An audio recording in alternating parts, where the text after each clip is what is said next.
time for the 49ers Rush Podcast.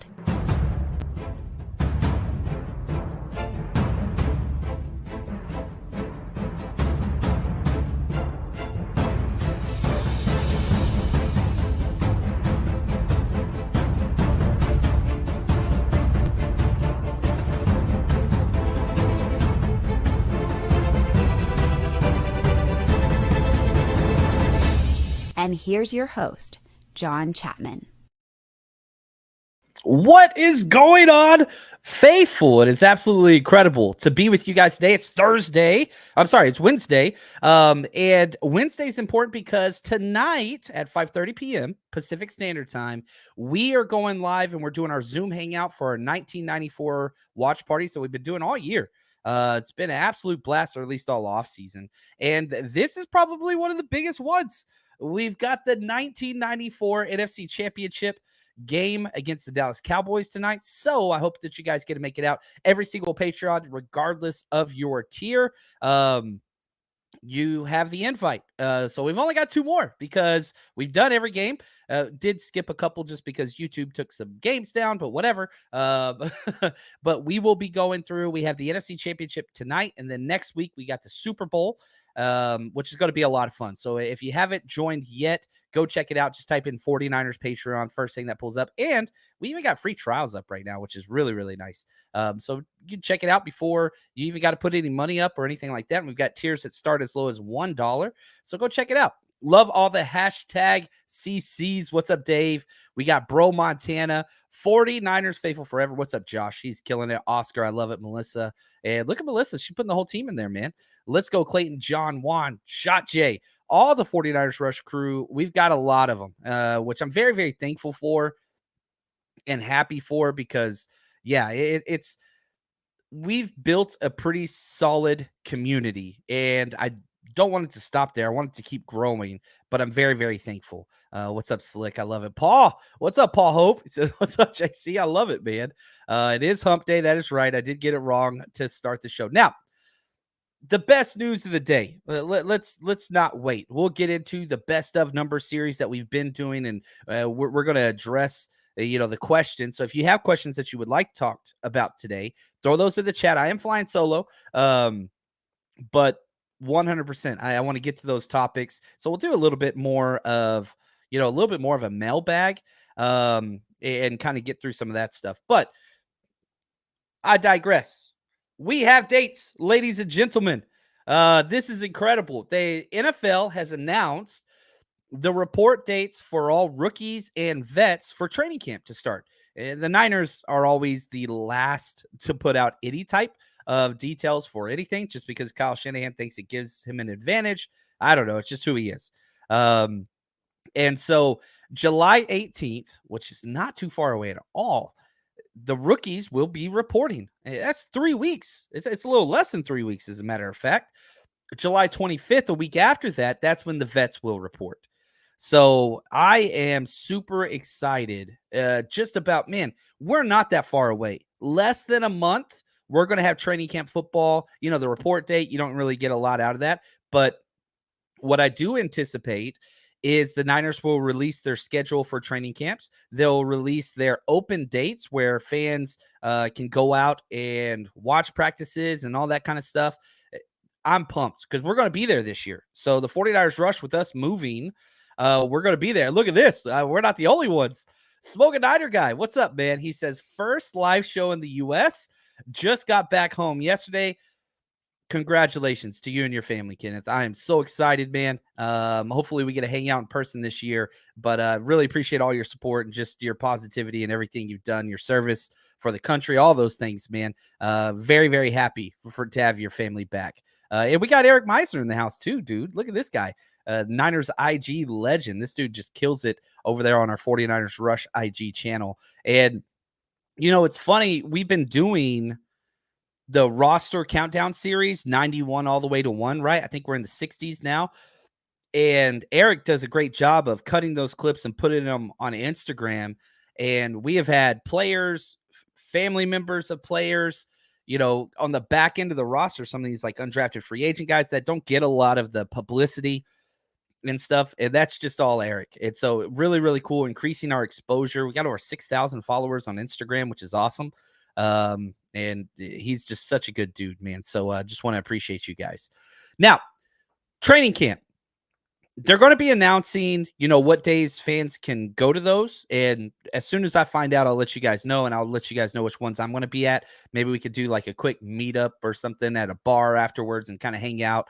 I don't know. We'll figure something out. But anytime we can get people together, it's always a good thing, right? But man, training camp's going to be fun this year. And there is never a Kyle Shanahan training camp without drama. And this drama, the quarterback position, it's never going to stop. It just can't. The machine has to be fed. It's what it is.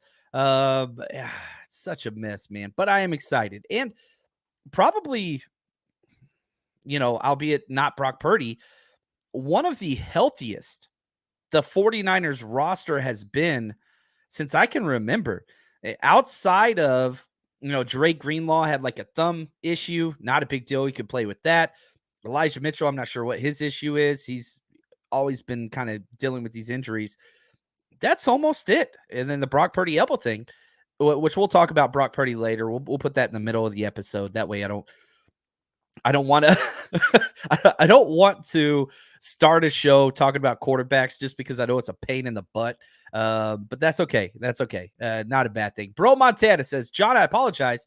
I missed info on the Rush road trips. Are you doing SoFi this season? I am not positive. Okay. Now, 49ersrushroadtrip.com if you want to know about those. But, we're moving out of LA next week. I would like to come down. But last year, LA was a bit of a mess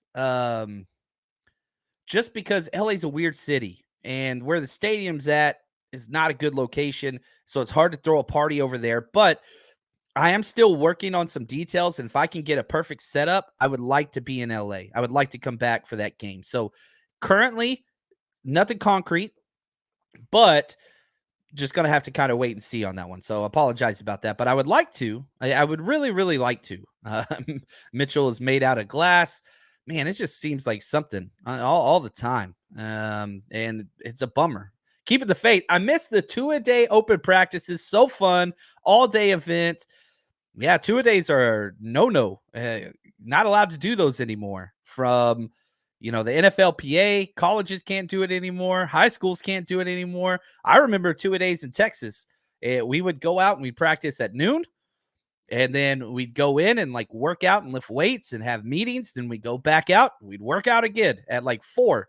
And it was just like nonstop. But, we were kids and it was awesome. But yeah, it's weird how that's changed just in the time since I've been coaching. My first year coaching, we were still doing 2-a-days. Not anymore. You can't do that stuff anymore. Look at this. David says 228 days until ring 6. I love it. I love the umph, the belief. That's great news. That is great news. Oscar says, I have a park in Inglewood we could set up at JC. Oh, what's up, Oscar? Yeah, let's chit chat. Let's figure some things out. The problem with parks, which I do like, but it's just getting everything in there and out of there and all that stuff. But yeah, reach out to me, Oscar. I know you got my info. So we'll talk. Here we go. Let's see here. Yeah, JC, do a Rush road trip at the bar at Hermosa. Yeah, they actually reached out to me, Sharkies, which was awesome. But when we threw the party there, the space was not big enough. And so that was a little rough. I love it there. That's my favorite place in the world is Hermosa Beach, which, man, we had a great time.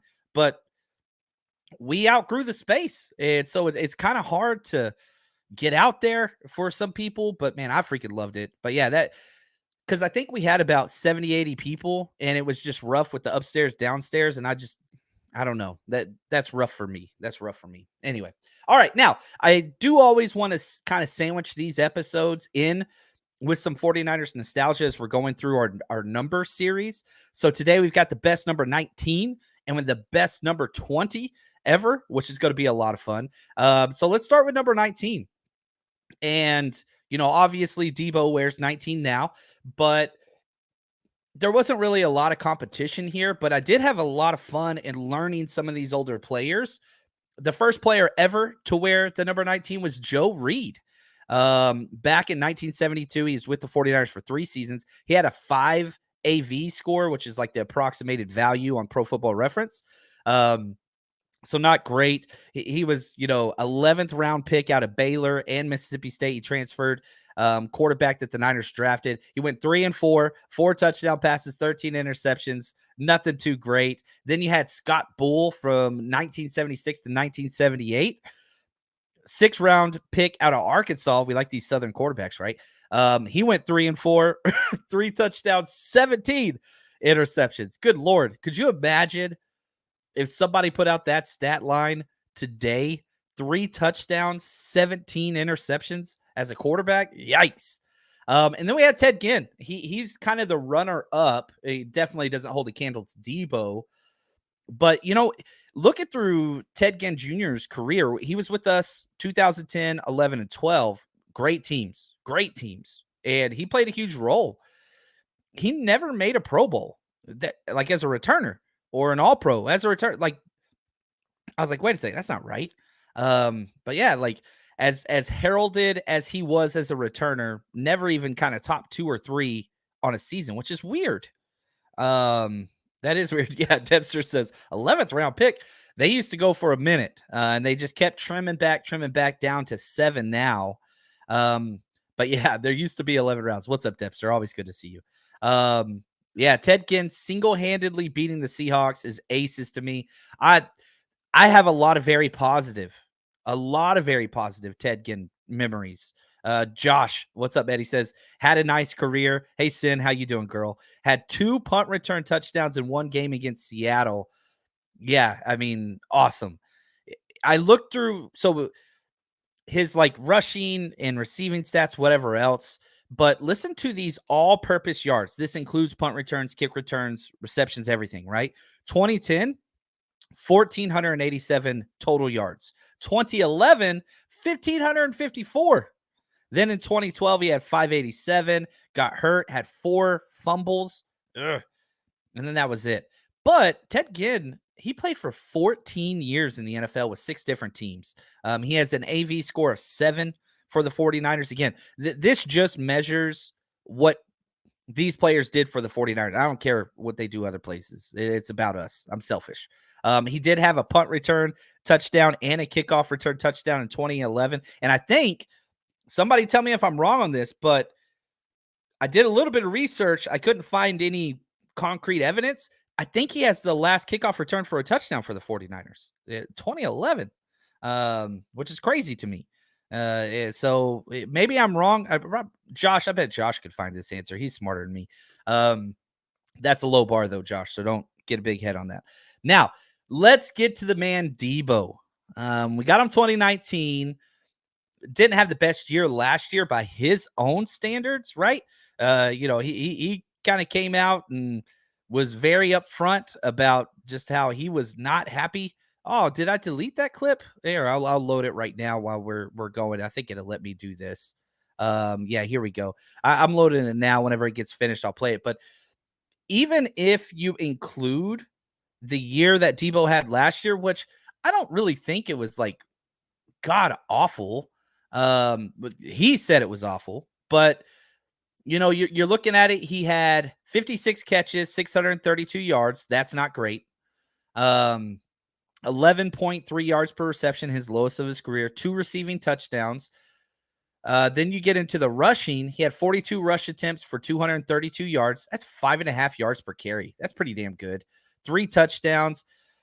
Not the best year. Here's what he had to say whenever somebody asked him about how he thought he played in 2022. It was said and done last year. How would you assess your season last year? Oh, it was awful.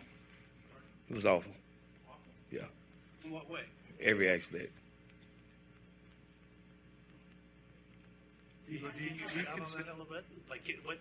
You just said every aspect, but did that leave a bitter taste in your mouth? Oh, yeah, for sure. Me and Kyle had a long meeting the other day. We watched tape. We talked about it. We put it behind us, and just going through the tape and just look how sluggish and like how bad it looked on tape.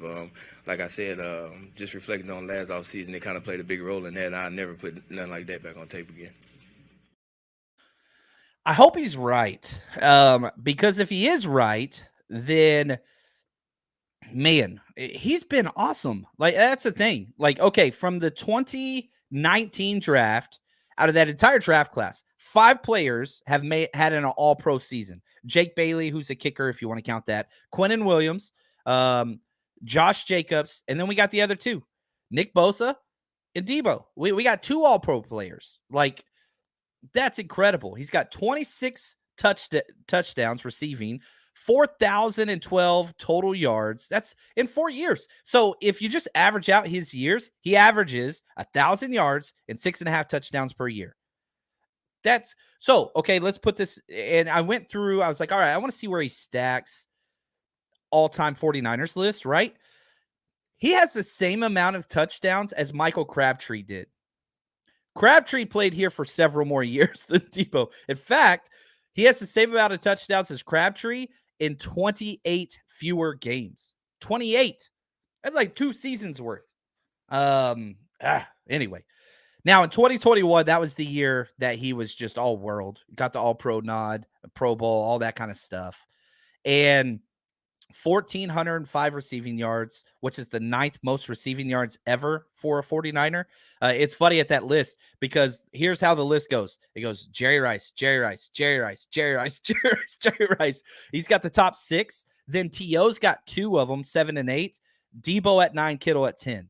But if the one thing that Deebo has done that Terrell Owens never did, if you look at total yardage, the 2021 season, he had 1,770 total yards.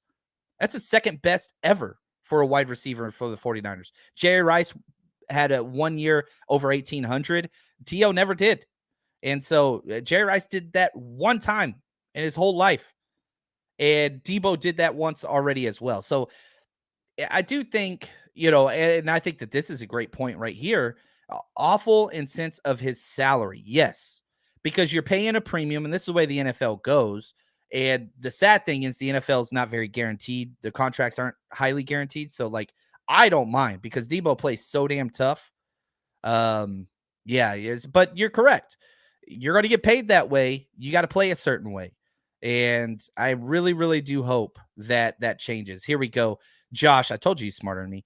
We had a kickoff return touchdown in 2018 against Seattle. That was our last one.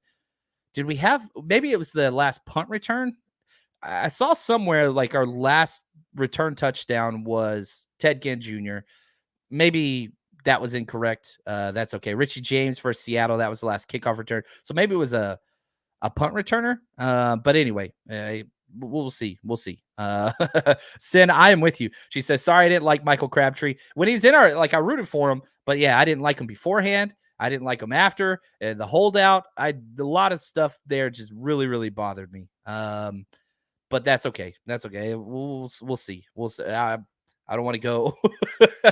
I don't want to go too far off on that. But Deebo, by far, I don't think there's any competition here for the best number 19. Deebo is the guy, and he's still got so much time. And so excited to see what he's got to do. Here we go. Last punt return was 2011 by Ginn. Josh is the freaking man. Thank you, brother. And if you don't know, and if you're on Twitter, go follow Josh, the 49ers guru. He kills it on there. He's been doing all the research for our countdown series that we're doing.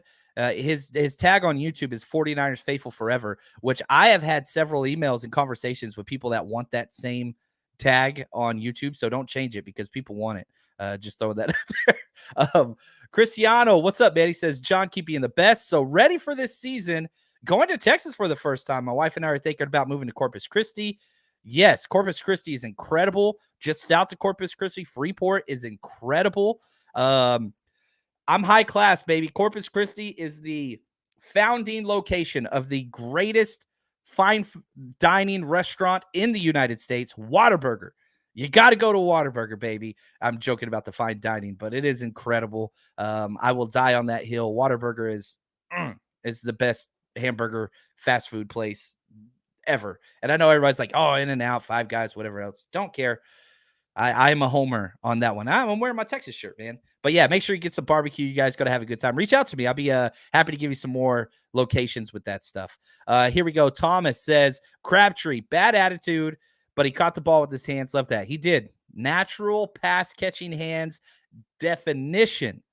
Look at Steven. He's from Corpus. Lived there in 2019. Love that place. It's beautiful, man. Yeah. So go check it out. Now, before we jump over, no, let's just jump over. Let's do this now. I had a fun conversation, Brock Talk, with my buddy Charles. You guys know Chuck. He's an Eagles fan, but my best friend by far. He's the one that got me into this whole podcasting thing. He's helped with the draft content and whatever else. He's been on the show a lot. Really, really good dude. Him and Terrell, his brother-in-law, called me, and they're diehard Eagles guys, but they were in a fantasy league, whatever. We just like talk football.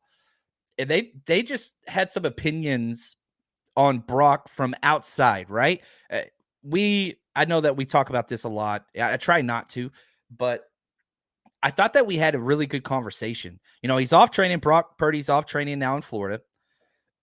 That's great. That's awesome. But what I wanted to try to approach this with today is kind of flipping the entire perspective on its head. And let's look at this through Brock's perspective, because I think that this is going to play a giant role. We've heard from Shanahan. We've heard from John Lynch. We've heard from everybody over and over and over and over again, including Brock. And the idea is leader in the clubhouse, but we got to wait and see. We got to wait and see. We got to wait and see. Now, what I want to do, again, what does Brock want? Because from the start, from the injury to the surgery, to the getting all the different opinions, Brock and his agent have handled this and controlled the narrative from the start. I'm not saying like it's a bad thing. I think it's a good thing, right? Because if you're Brock, you want this damn job, right? Like you gotta get this job. So you got like 4+ medical opinions first. They delayed the surgery. Swelling goes down, finally have the surgery. They put out the timeline, right? The doctor put out the timeline. And here, I'll even put this up there, which, hey, man, our important dates got new stuff because we got the rookies camp dates. We got the vet camp dates scrolling on the bottom. We've got practices and all those things. But, I do think that it's important because the last date we have on here is Brock Purdy's projected, whatever his doctor said, this is when he should be cleared to throw the ball, is the 4th week of August. That's not my timeline. That's his doctor. That's Purdy's camp's timeline. But all of the indications out there is that he is way ahead of schedule, which is the best news ever. I know I've said, I think Trey Lance starts week 1. I've been adamant about that. Now I'm starting to get a little shaky there. That doesn't mean I guess I was wrong. I will have to wait and see. But here's the whole reason why I'm trying to talk about this is they're controlling the narrative completely.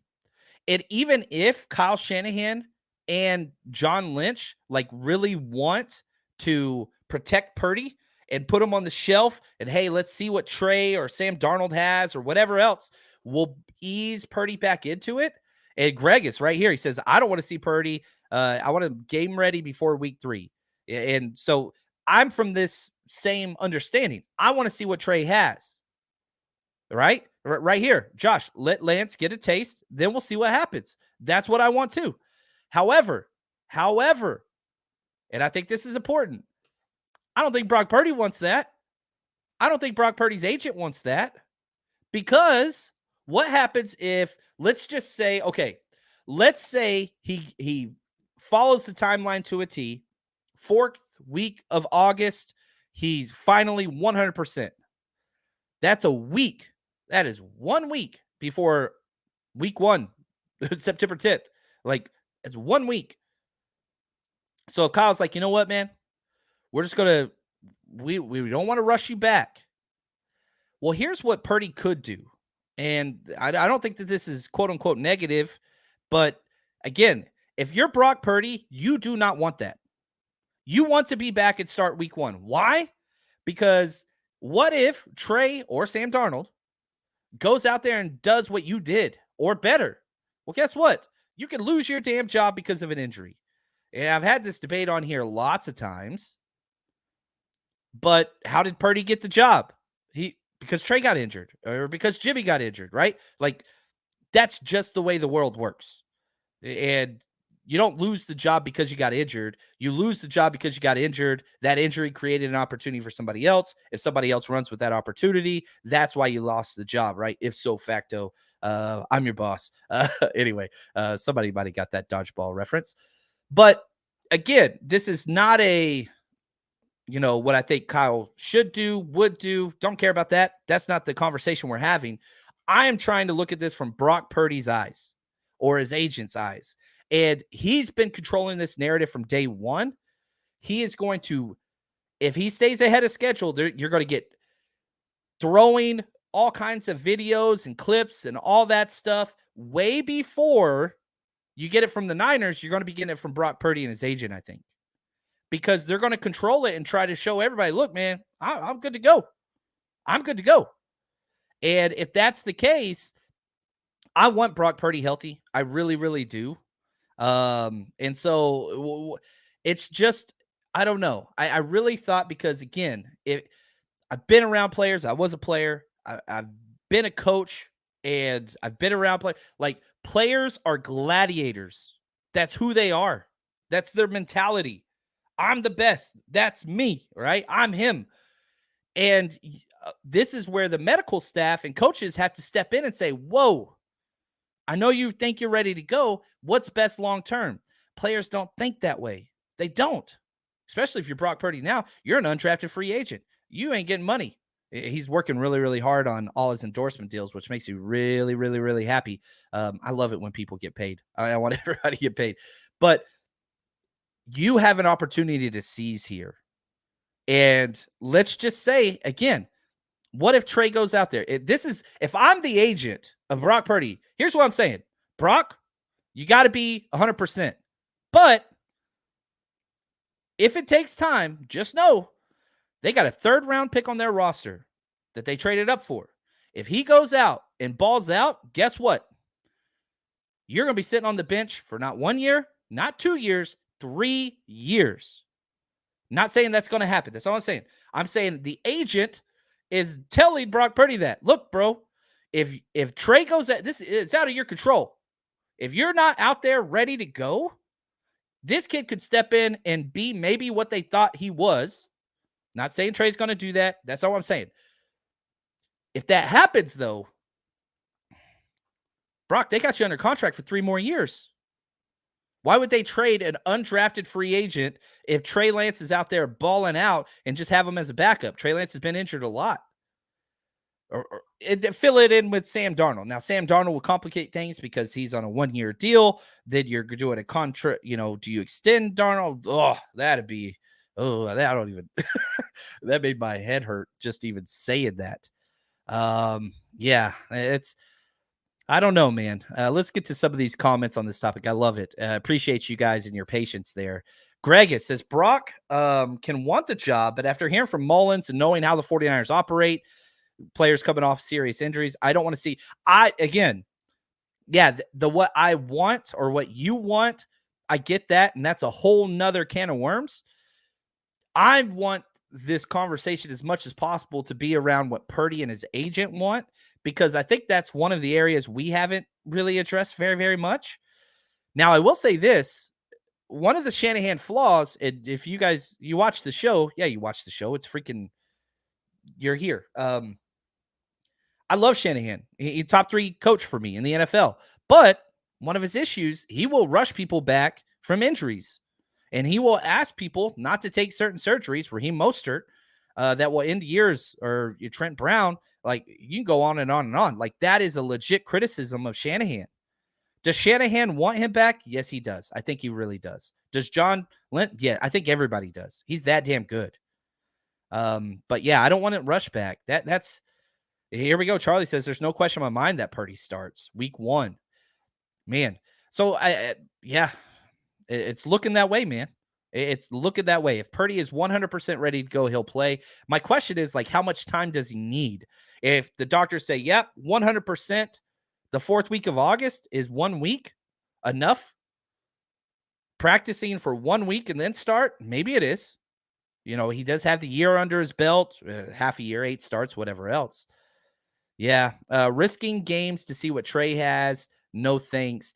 Yeah, again, I don't see it as if Brock is healthy, and I would say this for the playoff run. I waited. Brock had his amazing games, and I said, if he does this in the playoffs, then I will give my opinion on who should be the quarterback next year. He goes out. You had the Seahawks game, and then I said after that, Brock should be the guy next year. And then the Dallas game, Brock should be the guy next year. Then the injury happened. And so, Charlie, I'm with you. I don't want to risk games if Brock, with Trey or Sam, if Brock is 100%. I have constantly been on the timeline of, okay, give me 2 weeks of a healthy Brock, then I'm in. Get him out there, whatever game that is, right? And I saw a quote on here earlier. Here we go. Oscar. What's up, Oscar? He says, I do, but he'll be placed on the PUP for sure. That's 4 weeks right there. Yeah. And so if he does go on the PUP, then he has to miss the first 4 games. I do think that Brock Purdy starts training camp on the the PUP active, which is different than the PUP reserve. So training camp PUP, you can come off any day. But if you're on the PUP to start the 53-man roster, then you have to be out 4 weeks. So yeah, there's that one. I like that. Well said, Oscar. But it seems less and less likely that's going to be the case. It just seems less and less likely. Brock wants to be the guy. I want Brock to be the guy. I freaking love it. Here we go. Judd. What's up, Judd? He says, Brock is way ahead of schedule. He's been back throwing for 3 months, was already throwing full-size NFL ball. He seems ahead of everything, and I hope that continues. It's funny. Some people are like, oh, you were wrong, and you were saying Trey's going to start week 1, and I was saying that. Yeah, because I was following the timeline their doctors gave us. But, this is a good thing to be wrong about. Brock being healthy is amazing for every single 49ers fan. I don't understand that. How does a healthy Brock Purdy, I was supposed to be mad that Brock, I was trying to have a debate with somebody on Twitter, and I was like, I don't understand. Why you want me to be mad that Brock's healthy? This is great. This is not a bad thing. This is a wonderful thing. I guess some people like to tie me to Trey Lance, and so I freaking love Brock Purdy. I would love Brock Purdy to be the quarterback for 10 years. Now, the thing that I don't want, and again, I'm going to go down a little bit of a rabbit hole. I was talking, again, this was me talking with Chuck. Let's just say hypothetically Trey doesn't get any action at all, right? Whether, Brock's back week 1 or Sam Darnold or whatever. I don't care. What happens to Trey long term? And I know that's, as a 49ers fan, you care about the team first, overall players, always. But, Trey plays out this year, next year, then walks, or we trade him, whatever. Gosh, man. In 2 years, do you know which teams are going to need quarterbacks? The Seattle Seahawks, the Los Angeles Rams. That would scare that would just suck, man. That was I think Chuck asked me, he's like, well, what's the worst case scenario? And I was like, well, we don't get to see what Trey is. And then, his contract expires, he bounces. And then we get to see him be, 25 years old, quarterback with another team in our division or something like that. Just, man, I hope that doesn't happen. Anyway. Oh, Tommy got my my reference earlier from Dodgeball. That's right. Nobody makes me bleed my own blood. Anyway. Yeah. So, yeah, Greg, you keep going back to this Mullins thing because, again, he had the same surgery. He was the most recent quarterback that went through it, and it took him a while. So, yeah, we'll see there. We'll see there. So, there's a lot of good stuff here, man. Here we go. B. Deanna. What's up, man? Welcome. I haven't seen you in here very often, but I like it.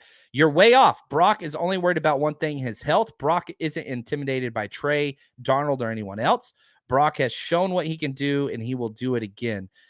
Yeah, I was talking from the agent standpoint, but that's fine. You got to have confidence, but man, if I'm his agent, that's an agent's job. You don't think Brock Purdy's had that conversation? Hey, what happens if Trey goes in there and balls out and you lose your job? You don't think that that's like or Sam Darnold or whoever? Yeah, I don't know. That's not Brock Purdy hate. I'm just saying that's a logistic, like that could happen. That's exactly how he got his job, right? So we'll see here. Greg says, didn't Shanahan say they could win with all three quarterbacks? Yes. Didn't they demonstrate this in 2022? Yes. It's the most quarterback-friendly system. The playmakers around them, absolutely incredible. All of that. Yeah, it's a lot. Steven, what's up, man? He says, everyone heals at a different speeds. Sometimes severe injuries on player A can heal faster than player B. Yeah, that's 100% true. And youth is the best thing for that. Brock Purdy's 23. That's great news. That is great news. I like that. Debster, people on Twitter are weird. Yep. I think I completely agree with that. I do agree with that. Here we go. Dwayne says, if Brock is healthy, get rid of Trey so I can see if he's good or bad. I'm a huge Lance fan, but a true Niners fan for 38 years. What's up, man? I love it. I love the jersey or the hoodie you got on in your picture as well. I don't know. I personally, let's say Brock comes back and he's Brock, right? Which is awesome. That's the best news ever. I don't want to trade Trey this year. Next offseason before the draft, I'd get it. But maybe if you get and I'm staying on it, man. If I'm not getting a first-round pick, I'm not trading Trey Lance this year. Do I think he'll get a first-round pick? I do not. So therefore, I'm keeping Trey Lance. And again, this is all under the premise of Brock Purdy comes back and he's awesome. Darnold, he's got to be the backup. Cool. But man, here's my question. Would Trey be more valuable at the deadline now? I just hit myself in the hat. Or at the deadline this year, or would it be more valuable before the draft next year? Right? I think he'd be more valuable at the draft next year, and we would still have him for this year, which is great because we need three quarterbacks. We need three quarterbacks. That's just what it is. Anyway, we'll take that. So anyway, sup, John? Here we go. July 25th, baby. That's right. There we go. July 25th. We got training camp, baby. All good things. And right here, Kittle and Defoe are champs. I freaking love it. Josh, he even started the show off. I had it start. I was going to get to it. I love DeForest Buckner so much. I love George Kittle. I mean, they're just incredible. I hate that DeForest Buckner left, but he chose money. He chose his team. And that's okay. And I'm happy for him. I don't think that he is happy with the way it has gone there. Obviously not, because it hasn't gone well in Indianapolis. But yeah, they won the Bussin' with the Boys. I don't even know what they won, but it was cool to see. It was really, really cool to see. Yeah. Let's see here. If we trade Trey, we should player for player him now before any analysis can hamper any further value. I don't think his value could go down more than it is right now, especially with Rappaport and Florio and all those guys just going so hardcore against him, and Colin Cowherd. And I mean, yeah, I don't think it's going to get lower. So if it's so low, then why would you just trade them for peanuts anyway? I don't like the buy high, sell low mindset. That's not good. Yeah. And right here, Charlie says, hot take, Javon Hargrave is a better player than Defoe. That's not a hot take in my opinion. I think that is very accurate, extremely accurate. I love DeForest Buckner. I love DeForest Buckner. He's incredible. Here we go. Let's listen to Nick Bosa talk about Hargrave and what he thinks about it. So this is Bosa, the man. I had this clip queued up, but thank you for that comment there. Here we go. You said, what was I feeling? Yeah, that was a very long question, I guess. Do you remember, were you surprised at all when? Yeah, I was surprised. Yeah, with all the talent we have on our team, to add another guy who's the top free agent. I shouldn't be surprised with our team because Kyle's always trying to improve. But yeah, I mean, to get the top guy and a guy that I feel like people give him his due, but people don't really know how good he is overall. Like, he's not talked about in that. He might be, I don't know, but I feel like he isn't quite talked about in the Aaron Donald top echelon Chris Jones, but I think he played like that last year and throughout his career. So it's him and Eric inside should be pretty pretty fun. Yeah, that's awesome. It's just fun to listen to, right? But yeah, so Greg says, is he better against the run? Big time. And this was the issue. Whenever they traded DeForest Buckner, they came out and said, we want to get more stout against the run. DeForest Buckner is more of a finesse guy. He's not a power player. He's just such a freak. He's so big and long and fast, but he does get moved in double teams. But he's still incredible. The dude's a Pro Bowl. Like, he is awesome. He is so damn good. And I think one of the things that perhaps I'm not great at is whenever I do these player comparisons, like who's the best 19 or whatever, I don't want it to be, oh, you're first or last. No, like that bothers me when those conversations happen. There's so many guys that are worthy to talk about. I shared a clip today on, it was Brandon Lloyd. That's right. Number 85, baby. Just making all these circus catches, if you remember Brandon Lloyd. And I was like, man, we have had some great 85s. And, you know, the three that come to mind for us, right? Vernon Davis, George Kittle, Brandon Lloyd. But, man, there were great 85s way before I was born. And so I did some research on them, and we'll get there later in the offseason. But to talk about how great Javon Hargrave is doesn't mean we're tearing down DeForest Buckner. I don't want it to be like that. And if it comes across that way, I apologize. Not the intent. I love DeForest, but I watch Colts games on purpose just so I can watch DeForest Buckner. You know what I mean? But for the past 4 years, I don't think it's even close. Who is the better player? So we'll see, and we'll see what that goes on. But, you know, the defensive tackle, very similar to what Bosa said. Chris Jones, I think, is the best defensive tackle in sport. He was the runner-up for me. If I was voting for Defensive Player of the Year, Nick Bosa won. It would have been Chris Jones 2. That would have been my voting, you know, whatever. That's my ballot. But you got to throw Aaron Donald in there, even though, you know, last year was a weird year, but he was still great. And then I'd put Hargrave. Like, that's it. That's my tier. That's my top tier. So, yeah, there you go. Oh, I like this take right here. Josh says Lloyd was OBJ before OBJ. You are correct.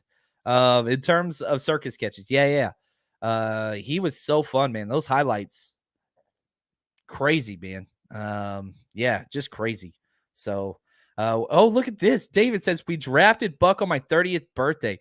I was on stage. Was it the Chicago? Was that the Chicago one? Yeah, I think it was. Let me check here. I gotta, come on now. Sorry, guys. Let's go on a journey. Armstead. Here we go. Oh no, was it Buckner? I'm fighting with myself here. He got drafted in 2016, 7th overall. And we got tickets. Yeah, I was backstage for this at the draft, because the way that they did tickets, unless you paid like thousands of dollars, would you go through this lottery or whatever else, and then they would pick you. And if somebody got up to go to the bathroom, then you would go sit down. It was me and Chuck, back to Chuck again on this show.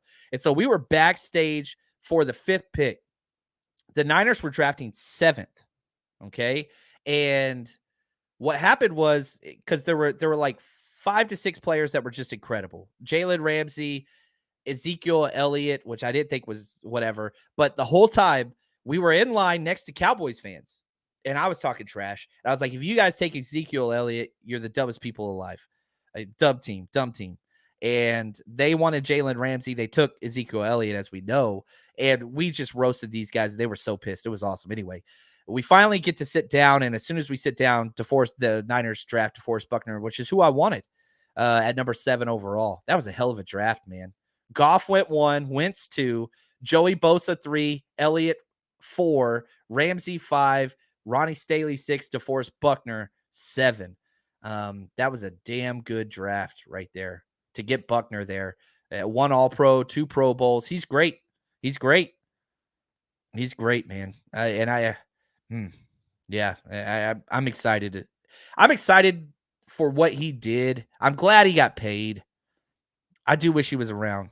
Debster, don't really think the 49ers got Hargrave for his run defense. We got other players for that. Well, he's not a minus. You know what I mean? He's not the best run defender, but he's not bad. He does not get bullied around. He is undersized, though. He's barely at 300 pounds. So he's more of the small, penetrating defensive tackle, 3-tech, but he ain't bad. Yeah, so I like it, man. I'm excited about it. The tape is fun. He was the most double-teamed player on the Eagles last year in the run game. Javon Hargrave was. Yeah, that's awesome. That's awesome. I'm excited about that. Now, let's see here. Let's get to number 20, the best number 20. And there were a lot of really good options. This was a very fun 20 number. We've done 20 of them already. And okay, for 19, for example, there was one player past 7 AV score. For 20, there's 1, 2, 3, 4, 5, 6, 7 players with a higher score than that. And so, just going through some of these names, Torrey Nixon back in the 80s, Kenneth Ackler, George Donnelly in the 60s, Parrish Cox, you guys remember him back in 2012, 13, 2014, Mike Adams, he had a 9, but the top 4 was Mike Holmes, which he was a free safety / wide receiver in the 70s. Played for the Niners for 2 seasons, 74, 75. He had a 10 AV score. He was a returner, but the thing that I thought was that he was a first-round pick from Texas Southern. And in 1974, he played free safety and returning. He was a defense and special teams guy. Then in 75, he played wide receiver and returner. Like that. And as a defender, he had 3 picks, 6 forced fumbles. Then he switches to the offensive side of the ball. Mike Holmes, 16 catches, 222 yards, and a touchdown. After that, he went on. Career didn't really do too much. But yeah, that was interesting because I didn't know any of this. I didn't know who Mike Holmes was. And then Jimmy Ward, you got good old Jimmy Ward. Now, Jimmy Ward, we've talked about a lot on here because that dude just changed his number all the freaking time. Comes into the league, he was 25 for 4 years. Then he was 20 for 3 years. Then he was 1 for 2 years. So, we've done a lot of Jimmy Ward talk on this show, and I love him. But he's not going to win this. He was the best number 1. So when we first started, we gave him that one. He's not going to be the best 20, or he's not going to be the best 25. I don't want to spoil 25, but there are a lot of players with higher, even combined. His career average or his career approximated value was 26. So 20, he's not going to be there. Derek Laville, 1994, 95, and 96, got a Super Bowl. He was a running back that came to us from the Seahawks, and he was an awesome receiving back. In 1 year, 1995, he had 87 catches as a running back, 662 yards, 3 touchdowns. Those are receiving stats. That was awesome. He started 22 games for us, 1,000 yards, 12 touchdowns, scored a lot, but he was the receiving guy. And got a Super Bowl ring for us. Didn't get a lot of playing time in 94. But whenever, what's his name got hurt? What's his name? Goodness, right off the top of my head. Wore the do-rag. We're going to watch him tonight. Golly, Ricky Running Waters. He was the guy that would come in and do kind of the receiving options. And then the number 1, I'm seeing it all in the chat. You guys are smarter than me. The Garrison Hurst, baby. I freaking love Garrison Hurst. I love Garrison Hurst. I remember we would have, what's it called? We had Tecmo Super Bowl. I don't remember which one it was, but it was an old one because he was drafted by the Phoenix Cardinals. They weren't even the Arizona Cardinals back then. So he gets drafted there, number 3rd overall. And so I would have friends over that we would set up tournaments. We get a giant poster board that you would do like science fair projects with, and we would make brackets, and we had like 16 people, and then you would draw for teams, right? Well, we wouldn't draw for teams. We would shoot 3-pointers. So we would go outside on the basketball thing, and we'd have a 3-point contest, and whatever that order was, let you pick your teams. Well, I'm not a good 3-point shooter, even at my own goal. So I didn't get to pick the Niners. Somebody else picked them. So I had to play a whole season. We went through the whole season. And I picked the Cardinals just so I could have Garrison Hurst. Again, it wasn't a new game. It was, I think it was a 94 or 95 game. which he was on the Arizona Cardinals at that time. So I had to play for a whole year on Tecmo Super Bowl, and we made a whole schedule. It was awesome. It was a lot of fun. But that's how much I loved Garrison Hurst. He was so good, man. So he's with the Cardinals. Then he came to us. He had 2 Pro Bowls with the 49ers. Garrison Hurst did. Interesting thing, he had a Pro Bowl. He made the Pro Bowl. Then he missed 2 years, 1999 and 2000. You guys remember this? With a vascular necrosis, which I didn't know what that was. So I did a little research. It's like where you lose blood supply to your bones or something like that. So he missed 2 years, comes back in 2001, rushes for 1,200 yards, 4 touchdowns, another 347 receiving yards and a touchdown, wins comeback player of the year. Dude was freaking incredible and missed 2 prime years. Man, it made me mad. But look at it. Listen to his career stats. This is Garrison Hurst. 73 starts, 5,535 rush yards. That's 5th all-time for any 49er. 5th all-time. 26 rushing touchdowns, 174 receptions, 1,604 receiving yards with 7 touchdowns. Now, here we go. This is going to make it into our trivia for the 49ers Rush road trips if you come out. He's 2nd all-time for the 49ers on rush yards per game with 75.8 per game, okay? Now, I'm going to ask you guys this. I'll give you some time to answer. Can you guys guess who the number 1 49er is all-time on rush yards average per game, okay? Rush yards average per Garrison Hurst is 2nd with 75.8. Who is number 1? I'm going to give you guys some time to answer that as we get into some of these other things. But Garrison Hurst, by far, he had a 63 AV score. Dude was incredible. Man, I love Garrison Hurst. It just gets me excited thinking about him. He was so exciting, man. And going from, Ricky Waters, then we had the little bit of a delay. Then you had Garrison Hurst. Whew. I love it. All right. Joe the Jet, that is incorrect. Gore is incorrect. CMC, he is incorrect as well. What's up, Kurt? How we doing, buddy? Not Tank. Nope.